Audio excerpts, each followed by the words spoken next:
நார்மலான வீக்கெண்ட் ஒரு bachelor life எப்படி ஆரம்பிக்கும்? அப்பா தூங்கி எந்திரிச்சு ரெஸ்ட் எடுத்துட்டு ஸ்விக்கியில் ஆர்டர் போட்டு ஏதாச்சும் சாப்பிட்டுட்டு திரும்பி தூங்கி ஃப்ரெண்ட்ஸ் யாராச்சும் கால் பண்ணால் மூவி போகிறது. ஸோ அந்த மாதிரி ஒரு ரெஸ்ட்டுக்குன்னு உகந்த நாள் அப்படின்னு பார்த்தீங்கன்னா அந்த 2 நாள் வீக்கெண்ட்ஸ் தான். ஸோ அந்த மாதிரி போயிட்டுருக்கிறப்ப என்னைக்காச்சும் தோணும் சடனாக, ஓகேப்பா இன்றைக்கி நம்ம ரூமை க்ளீன் பண்ணலான்னு சொல்கிறப்ப, ஸோ நார்மலாக எழுந்துட்டு எல்லாத்தையும் பெட்டு எல்லாத்தையும் க்ளீன் பண்ணி பொறுமையாக போனப்போ ஒரு என்னோடய கபோர்ட் போனேன். கபோர்ட் போகிறப்ப நிறையா ஓல்டு திங்ஸ் என்னோடய புக்ஸ்லாம் இருந்துச்சு, அரேஞ்ச் பண்ணிகிட்ருக்கு. இப்போ நான் யூஸ்வலி பார்த்தீங்கன்னா அந்த ஸ்டாம்ப் ஓல்டு காயின்லாம் கலெக்ட் பண்ணுவேன். ஸோ நார்மலாக அதெல்லாம் அரேஞ்ச் பண்ணி வச்சுட்டு பார்த்தீங்கன்னா சடனாக பார்த்துட்டு ஒரு பாக்ஸ், அந்த பாக்ஸ் ஓப்பன் பண்ணி பார்த்தோன்னே ஒரு எமோஷ்னல் கலந்த ஒரு நாஸ்டாலஜிக் ஹிட், ஒரு விஷயத்தை பார்த்து ஒரு ட்ரெஷர் மாதிரி தோணுச்சு எனக்கு அந்த டைமில். ஸோ இப்போ அதை பற்றி தான் இன்றைக்கி நம்ம பேச போகிறோம். So we are going to time travel without a time machine. So welcome to my podcast. இது அரட்டப்பட்டறை. உங்கள் நான் ஷோனேஷ்.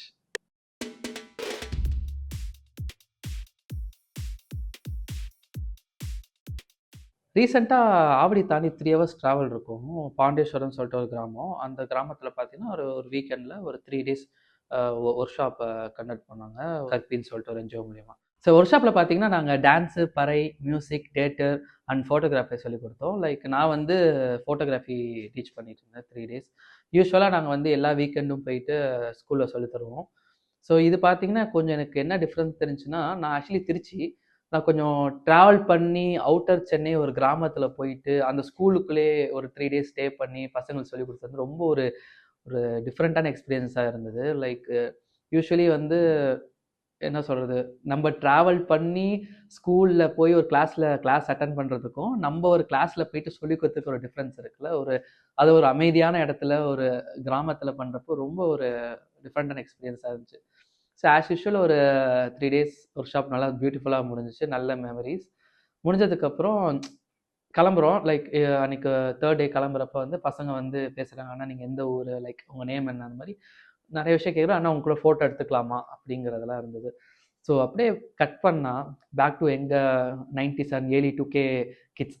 அந்த பீரியடில் பார்த்தீங்கன்னா இந்த ஃபோன் அண்டு இந்த மாதிரி சோஷியல் மீடியாலாம் இல்லை. காண்டாக்ட் பண்ணுறதுக்காக இருக்கட்டும், அதில் அவங்கள பற்றி டீட்டெயில்ஸ் கேதர் பண்ணுறதா இருக்கட்டும், அந்த மாதிரி எதுவுமே கிடையாது. ஸோ எங்களுக்கு வந்து ட்ரெஷராக இருந்த ஒரே விஷயம், நான் முன்னாடி சொன்ன மாதிரி நான் அந்த ட்ரெஷரை பற்றி தான் பேச போகிறேன். அதாங்க slam book which having a million கணக்கில் இருக்கிற ஒரு மெமரி. ஒவ்வொருத்தங்கிட்டே இருக்கிற பர்ஸ்பெக்டிவ் ஆஃப் ஸ்டோரிஸ் அண்ட் ஒவ்வொருத்தவங்களும் நம்மளை பற்றி நினைக்கிற ஸ்டோரிஸாக இருக்கட்டும், நம்மளை பற்றி நம்மளே தெரிஞ்சுக்கிற ஸ்டோரிஸாக இருக்கட்டும், எல்லாமே அது ஒரு புக்கில் அடங்கி கிடக்கும். உங்களுக்கு எத்தனை பேருக்கு ஸ்லாம் புக் பற்றி தெரியும்னு எனக்கு தெரில. ஸ்லாம் புக் பார்த்தீங்கன்னா ஜாலியாக கிரேஸியாக, லைக் நாங்கள் இப்போ நீங்கள் ஃபோட்டோ எடுத்துக்கிறீங்களா மொபைலில் ஸ்டோர் பண்ணதெல்லாம் நாங்கள் வந்து நோட் புக்கில் ஸ்டோர் பண்ணிகிட்டு இருப்போம். இவன் அவளை பற்றி என்ன நினைக்கிறான், நம்ம ஃப்ரெண்டை கொடுத்து ஃப்ரெண்ட் நம்பரை பற்றி என்ன நினைக்கிறாரு, நம்ம வந்து இவனை பற்றி என்ன எழுதலாம் அப்படின்னு சொல்லிட்டு ஒரு மெமரிஸ் அண்ட் ஸ்டோரி கலந்த ஒரு நோட் புக் தான் ஸ்லாம் நோட் புக். இது எப்போ வந்து நாங்கள் வாங்குவோம் டக்குன்னு எழுதுவோம்னா, நம்மளுக்கு தெரியும்ல நம்ம ஸ்கூல் முடிய போகுதுன்ட்டு இந்த கோல்டன் பீரியட் ஆஃப் டைம் சொல்லுவோம்ல, லாஸ்ட் 30 days அப்போ தான் வாங்கிட்டுருவோம். ஒவ்வொரு ஸ்லாம் புக்கும் ஒவ்வொரு டிசைனில் இருக்கும். ஸோ அதில் பார்த்தீங்கன்னா நேம், அப்புறம் மொபைல் நம்பர் போட்டுட்டு, லைக் இவரை பற்றி நீங்கள் என்ன நினைக்கிறீங்க, உங்கள் ஃபேவரட் ஆக்டர் என்ன, உங்கள் ஆம்பிஷன் என்ன, லைக் இவர் இருந்தால் நீங்கள் எப்படி பண்ணுவீங்கன்னு சொல்லிட்டு எனக்கு சரியாக தெரில. அது மாதிரி நிறையா விஷயம் அதில் இருக்கும். ஏன்னா ஒவ்வொரு புக்கும் வேறு வேறு டிசைனில் இருக்கிறனால நம்மளுக்கு தெரில. இதில் இம்பார்ட்டண்டான விஷயம் என்னென்னா, இந்த ஸ்லாம் புக் ஃபஸ்ட்டு வாங்குறது ஏரியாவில் கிடைக்காது.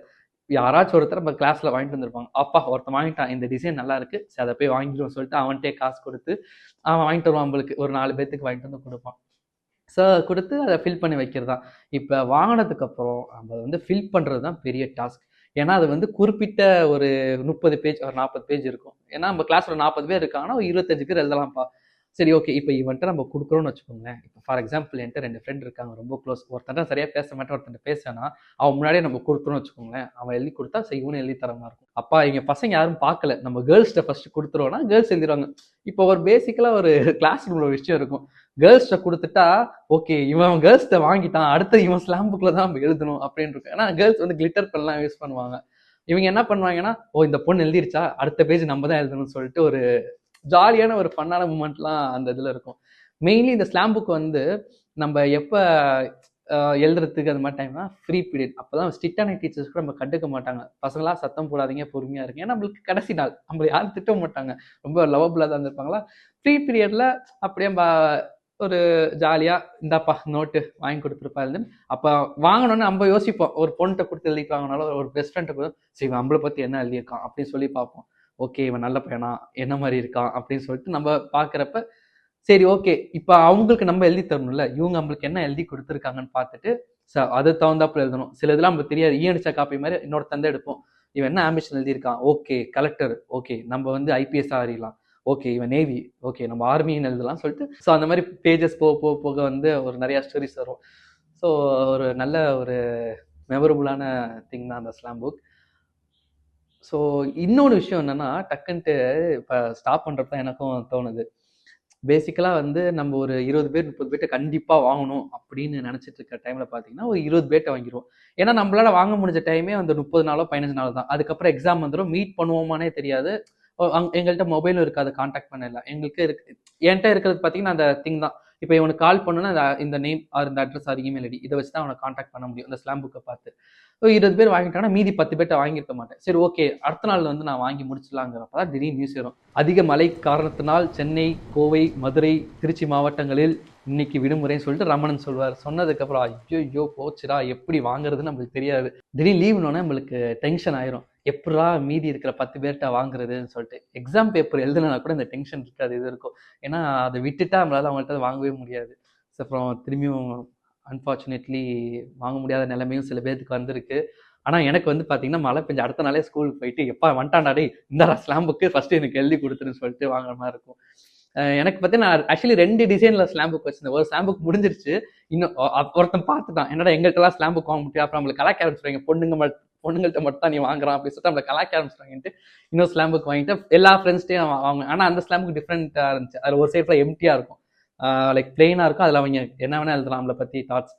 நம்ம கலெக்ட் பண்ணி பார்க்குறப்ப அந்த எல்லாமே வாங்கிட்டு இருக்க டைம்ல என்ன பண்ணுவோம்னா சாரி அப்படியே பேஜ் திருப்பி பார்க்குறப்ப என்னென்ன எழுதியிருக்காங்கன்னு பார்க்குறோம்.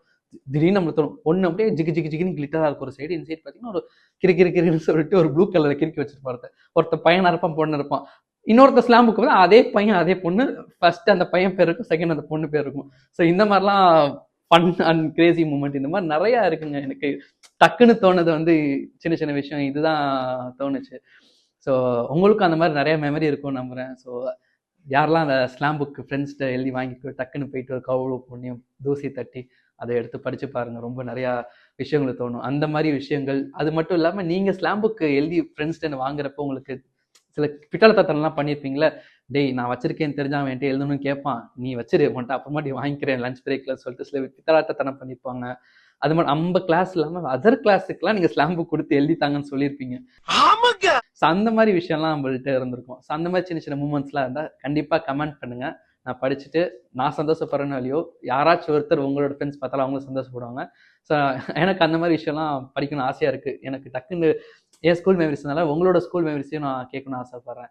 ஸோ டக்குன்னு ஒரு ஸ்னாப் எடுங்க உங்களோட ஸ்லாம் புக்கை, ரொம்ப தூசி தட்டி ஒரு அப்படியே ஸ்க்ரோல் பண்ணிகிட்டே இருந்தீங்கன்னா உங்களோட பழைய காலத்து வாட்ஸ்அப் குரூப் இருக்கும் உங்களோட ஸ்கூல், அதை டக்குன்னு அந்த ஃபோட்டோ போட்டுட்டு ஃப்ரெண்ட்ஸ்கிட்ட பேசுங்க. ஸோ அவங்கள்ட்ட இந்த மாதிரி நான் ஸ்லாம் புக் பார்த்தேன், இந்த மாதிரி நீ எழுதியிருக்க. ஸோ அந்த கான்வர்சேஷன் திடீர்னுட்டு அவங்க சம்மந்தமே இல்லாமல் ஒரு 3 to 4 days அந்த குரூப் ஆக்டிவாக இருக்கும். டே என்கிட்ட இது இருக்குடான்னு சொல்லிட்டு இன்னொருத்த ஃபோட்டோ எடுத்து அனுப்புவான். உங்களுக்கே ஒரு காமெடியாக இருக்கும், நம்மளாடா இப்படிலாம் ஸ்பெல்லிங் மிஸ்டேக் கூட எழுதியிருக்கும், ஒருத்தன் வந்து ஒரு பேரா எழுதியிருப்பான் அதை அடிச்சிருப்பான். ஸோ அந்த மாதிரி நிறைய மூமெண்ட்ஸ் இருக்குங்க. ஸோ உங்கள் மூமெண்ட்ஸை ஷேர் பண்ணுங்கள், கேட்கறதுக்கு நானும் காத்திருக்கேன். ஃப்ரெண்ட்ஸ்கிட்ட பேசுங்க. ஒரு வீக்கெண்டில் ஒரு 2 to 3 hours உங்களுக்குன்னு டைம் ஸ்பெண்ட் பண்ணுங்கள். ஸோ இந்த மாதிரி மெமரி எடுத்துகிட்டு ஒரு பீஸ்ஃபுல்லான டைம் கண்டிப்பாக உங்கள் மைண்டுக்கு வரும். ஸோ இந்த மாதிரி நிறைய கதைகள் உங்களோட கதைகள் கேட்க காத்திருக்கேன். அதிலிருந்து உங்களின் விடைபெறுவது உங்கள் நான் சுனேஷ். அரட்டைப்பட்டறை கேட்க மறக்காதீங்க.